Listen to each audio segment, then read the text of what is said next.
This is SpaceTime Series 27, Episode 102, for broadcast on the 23rd of August 2024. Coming up on SpaceTime, farewell to NASA's NEOWISE space telescope, why it's so difficult to tell the time on the moon, and Europe's Space Rider spacecraft successfully completes its drop tests. All that and more coming up on SpaceTime. Welcome to SpaceTime with Stuart Gary.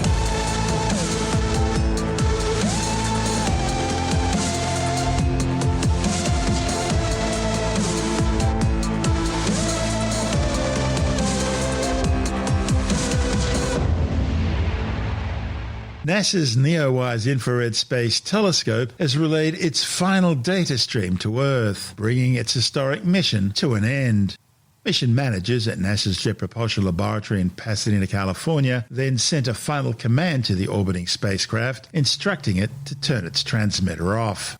This concluded more than 10 years of planetary defense by NEOWISE, the Near-Earth Object Wide Field Infrared Survey Explorer mission, which searched the heavens for asteroids, meteors and comets, including those that could pose a threat to planet Earth.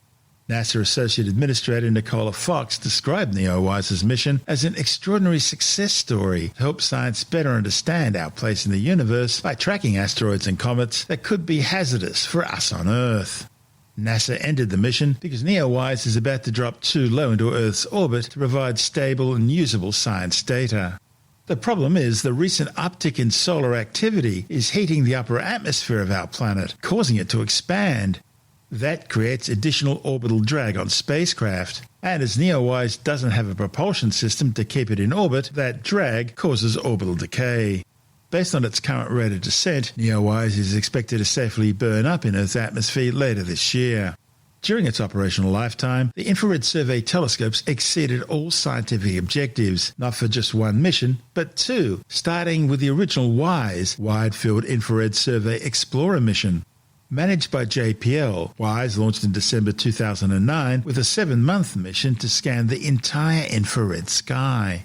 By July 2010, WISE had accomplished this with far greater sensitivity than any previous survey.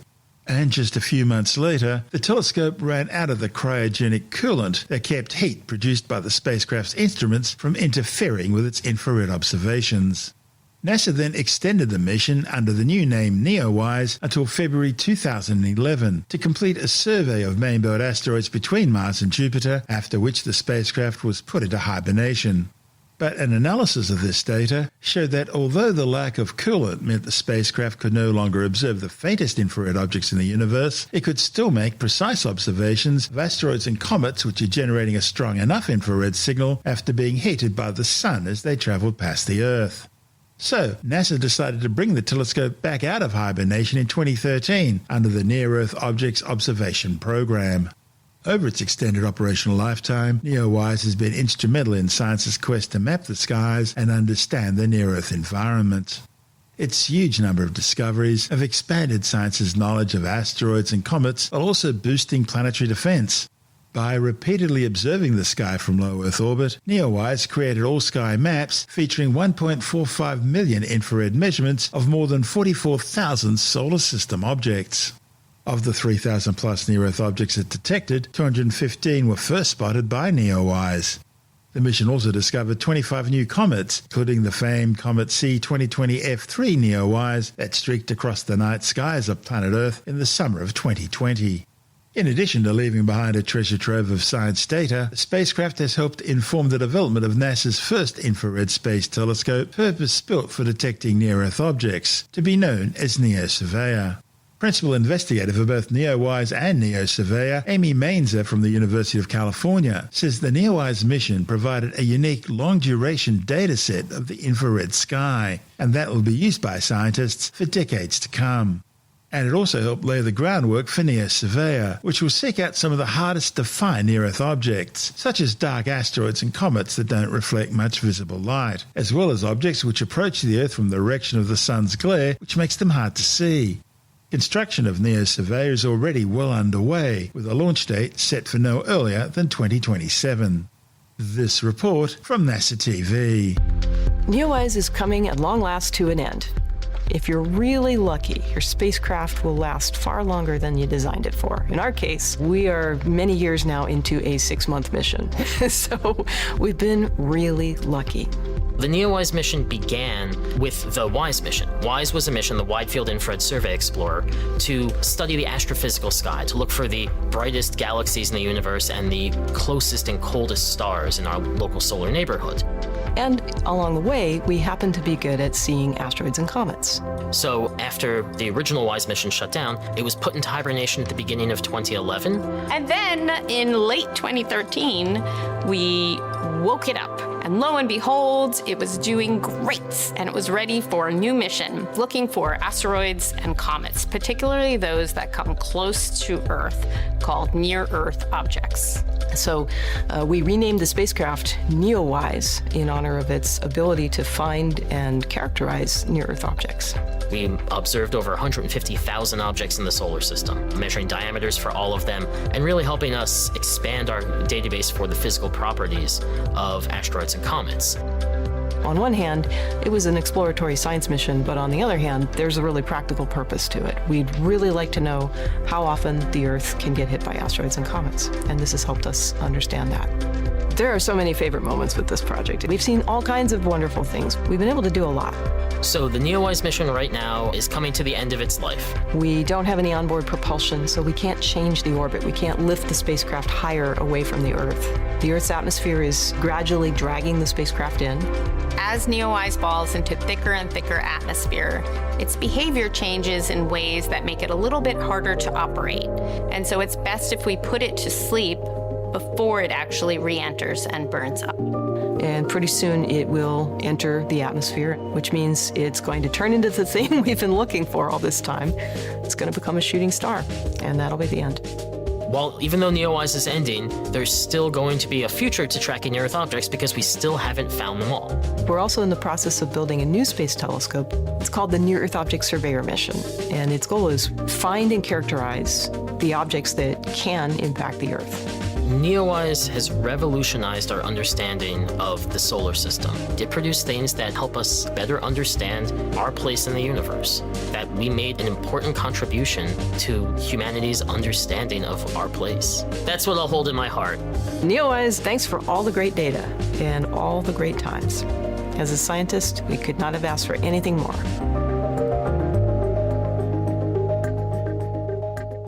And in that report from NASA TV, we heard from NEOWISE Principal Investigator Amy Mainzer, NEOWISE Deputy Principal Investigator Joe Massiro, and NEOWISE Lead Operations Engineer Beth Fabian-Sky. This is SpaceTime. Still to come, it turns out asking what time it is on the moon isn't as easy as it sounds, and Europe's Space Rider project successfully completes its drop tests. All that and more still to come on SpaceTime.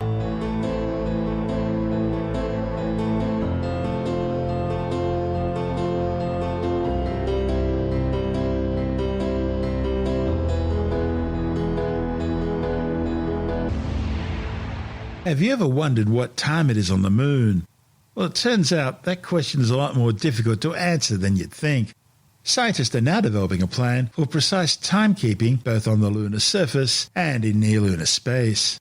For decades, the moon's subtle gravitational pull has posed a vexing challenge. Atomic clocks on its surface would tick faster than those on Earth, by about 56 microseconds per day. So now researchers at America's National Institute of Standards and Technology have developed a plan for precise timekeeping on the moon, paving the way for a GPS-like navigation system for lunar exploration. The research, published in the Astronomical Journal, focuses on defining theoretical framework and mathematical models necessary for creating a lunar coordinate time system. The work is crucial for NASA's Artemis program, which aims to establish a sustained human presence on the moon and use that as a stepping stone for eventual manned missions to Mars and beyond. GPS on Earth relies heavily on very precise timekeeping. Every satellite in the GPS constellation carries atomic clocks synchronized to a common time reference. By measuring the time it takes for signals from multiple satellites to reach a receiver, GPS can determine the receiver's exact position and time. However, implementing a similar system on the moon and relating it accurately to the Earth system presents unique challenges due to the effects of relativity. Einstein's relativity theory states that gravity affects the passage of time. It's called time dilation. In other words, time doesn't flow uniformly for everyone. For instance, on the Moon, where gravity is a lot weaker than on Earth, clocks will tick slightly faster. In addition, an observer on Earth measures time slightly different to an observer on the Moon due to a number of gravity-related effects, including the Moon's orbit around the Earth and the Earth's orbit around the Sun. These effects will significantly impact precise navigation and communication over time. To address this issue, scientists have created a system to establish and implement lunar time that accounts for the Moon's unique gravitational environment. The system will establish a new master moon time that serves as a timekeeping reference, specifically for the entire lunar surface, similar to how Greenwich Mean Time, that is Coordinated Universal Time or UTC, functions here on Earth. In other words, it's like having the entire Moon synchronized to one time zone, adjusted for the Moon's gravity, rather than having clocks gradually drift out of sync with the Earth's time. National Institute of Standards physicist Neil Ashby says it lays the foundation for adopting a navigation and timing system similar to GPS, which could serve near-Earth and Earthbound users for lunar exploration. The proposal would be the first step in the development of a lunar positioning system. That would include a highly precise network of clocks at specific locations on the Moon's surface and in lunar orbit. These precise atomic clocks in lunar orbit would function as the satellites of the lunar GPS network, providing accurate timing signals for navigation. Precise navigation positioning on the Moon would lead to more accurate landings and more efficient exploration for lunar resources. See, without a lunar GPS, landing and operating on the Moon would be like trying to navigate on Earth without a global positioning system. You'd only have a rough idea of your location, making it extremely difficult to carry out complex operations or travel long distances accurately. This is SpaceTime.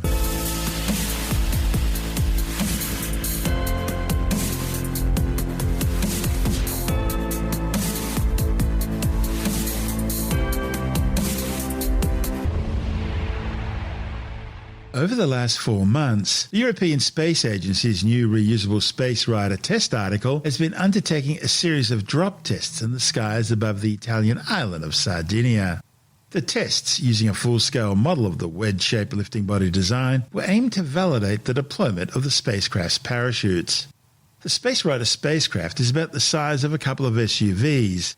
It consists of 2 segments, an orbital module providing essential in-flight support, and a re-entry module that carries out in-orbit experiments and returns those experiments to the ground. ESA scientists and engineers have been undertaking weight distribution tests, monitoring how the actual 3,000-kilogram re-entry vehicle is likely to behave during regular operations. The tests have been looking at evaluating the parachutes, the parafoil, and the various control winches that will ensure an automated soft landing. Dropped from an altitude of around 3.5 kilometres, sets of drogue chutes are first deployed. That decelerates the test article to an appropriate speed for the extraction of the parafoil. The 27 by 10 metre parafoil is remotely controlled by ground crew to test its aerodynamic performance. When all goes well, the vehicle lands safely and gently, descending at a rate of just 12 kilometres per hour. In a few months' time, further tests will evaluate the flight control algorithm that's designed to autonomously guide the spacecraft to a designated landing point. These tests will eventually certify the entire mission profile from orbital flight deployment to Earth EDL, entry, descent and landing. Following the completion of these test campaigns, ESA will then commence manufacturing actual flight models. Needless to say, we'll keep you informed. This is SpaceTime.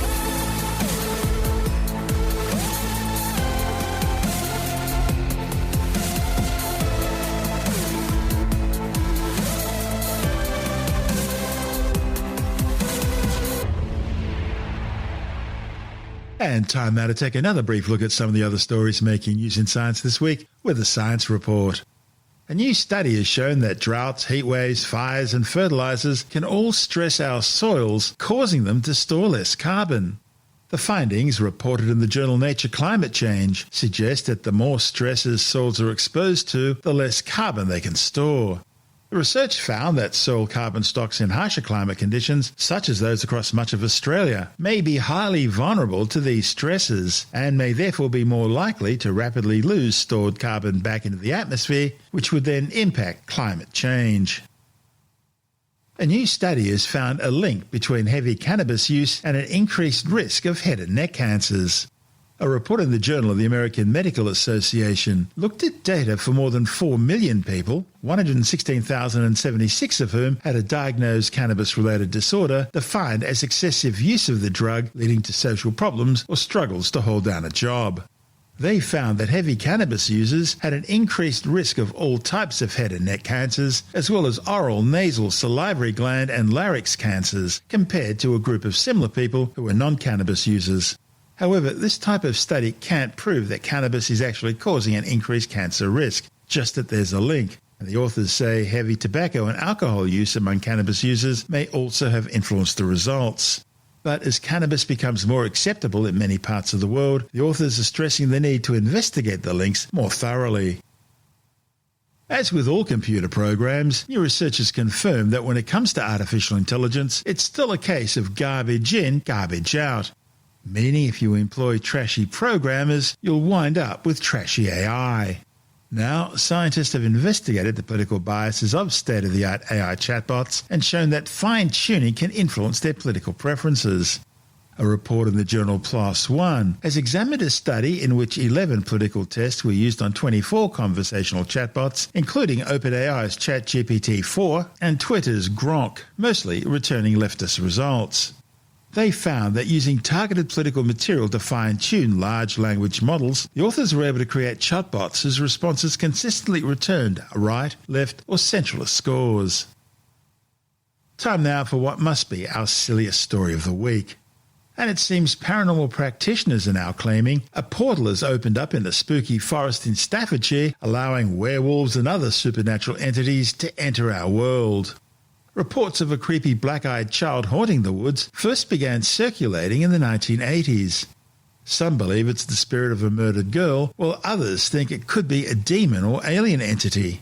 Tim Mendham from Australian Skeptics says true believers are claiming the woods are haunted with numerous spirits of the dead, including werewolves, ghosts, demons and monsters. Apparently in Cannock Chase, which is a, quote, spooky English forest in Staffordshire, there's a portal, and this portal is responsible for possibly allowing werewolves, giant beasts, ghosts, and the infamous black-eyed child to enter our world. What's the difference between a werewolf and a wolfman? Yeah, I wonder that too. Are werewolves always wolves, or are they nasty wolves, or are they transformed human beings? Probably not a lot. Someone will actually let me know now.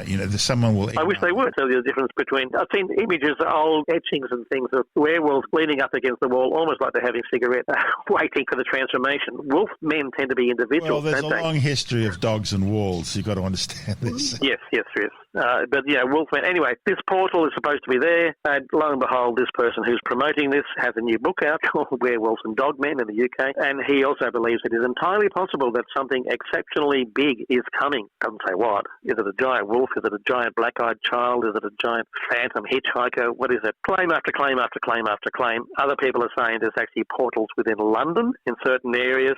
Portals is a nice thing, little circle that opens up. It's called the Tube, isn't it? Boom. Yes. Is it true? No. Are people claiming it? Yeah. Will we find out? Probably not, but it'd be interesting to see how it develops. That's Tim Mendham from Australian Skeptics.